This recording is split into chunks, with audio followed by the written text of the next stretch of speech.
Good evening, everybody. It's Richard Bowser here from Property Investor News. So it's two presentations. James Tanner's presentation on EPCs and what we need to think about. This is a practical topic. It was very much one that's on lots of people's minds at the moment. So just a few slides to show you. Thanks for attending. That's the dodo bird, as always in my presentations. It's all about surviving a changing environment. And we've certainly had a changing environment in the last few years. Right, so if you're not familiar with Property Investor News, just a quick whistle stop. We launched it 20 years ago now. In-depth market analysis, interviews on property strategies and investing trends. You get the monthly magazine as a subscriber. You get access to our very, very extensive article archive.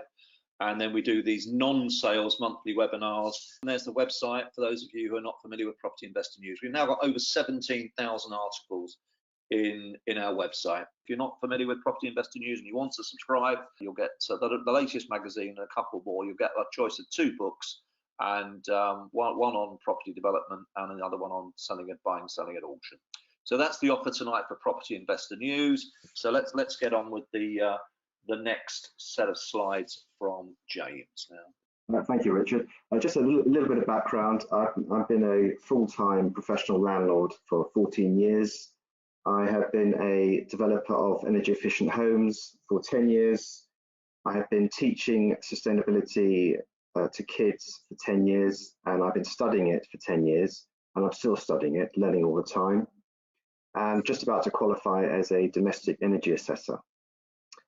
So I wanted to really talk about a property that we have in our family business and share some of the experiences with you and some tips of the things that we did to improve energy efficiency. It's a building we have with 5 studio flats in London, and we include the heating and hot water and the electricity in the rent.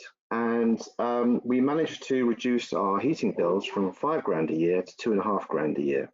So I'm going to touch on some of the things that we did, which will be helpful for you as landlords, both if you own an HMO, where you're including the energy bills, and also it's relevant if you're a landlord where the tenant pays the energy bills, because in light of the massive increase in energy costs that we've seen this year, that will probably rise again in October.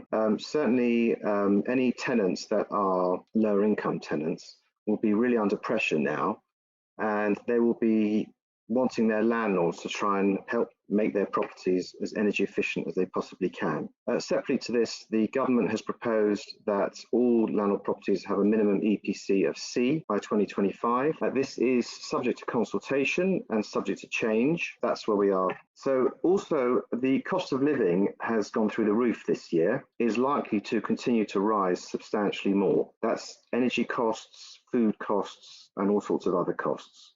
And as the cost of living continues to rise, as we're aware of this, of course, so tenants are going to become increasingly under pressure as to sort of how they spend their money. Furthermore, if you are an HMO operator, how much control do you actually have over the heating, hot water and electricity spend in your property? Do you know how much is spent per room? Do you control that?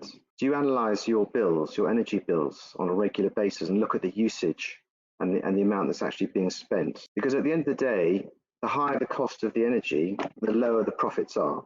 That's the bottom line. So it really needs to be monitored, managed and controlled on an ongoing basis. So what we've done in all our properties is when the boilers came to the end of their life, we switched them out for the most energy efficient boiler we possibly could. If you want any more information about what we discussed or any other ideas about how to improve energy efficiency, feel free to contact me. Thank you. Thank you, James. Yeah, that was very interesting. Hope some of you found that interesting and thought-provoking. So obviously, this is a practical subject that we're covering here, or James has covered for us tonight.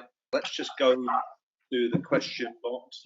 Okay, we've got time for a couple more questions before I switch over to Tariq and Motil. So Seela is saying, would you recommend switching to electric boilers now, or do they cost too much versus the current combi boilers? Funny enough, in the property that we have that's 5 studio flats, we actually had electric heating before, and electric heating is substantially more expensive than gas heating. So I wouldn't recommend that. It's one option. The other thing is that whatever heating system you have, if you don't have insulation in that property, the heat's just going to leak. It's going to leak out through the walls, it's going to leak out through the windows, it's going to leak out through the roof. So you need to really think about insulation as well. And the third thing is there are lots of new options coming out about renewable energy for heating, heat pumps, PV panels. There's lots and lots of different options. It's quite a complex subject. It'd be quite good if I could possibly have a chat with you about that, not in this webinar, because it needs to be thought about in a little bit more detail. Sorry if that wasn't quite the answer you wanted to hear. Okay, Steve, I hope that has given you some guidance there. By all means, get in touch with. So, James, thank you very much. And just to remind you that James is a subscriber to Property Investor News, a long-standing subscriber. He got in touch with me and said, look, I think this is something that needs to be covered. And I said, yes, we'll do it in a webinar. So there we are. So thanks very much there, James. Thank you.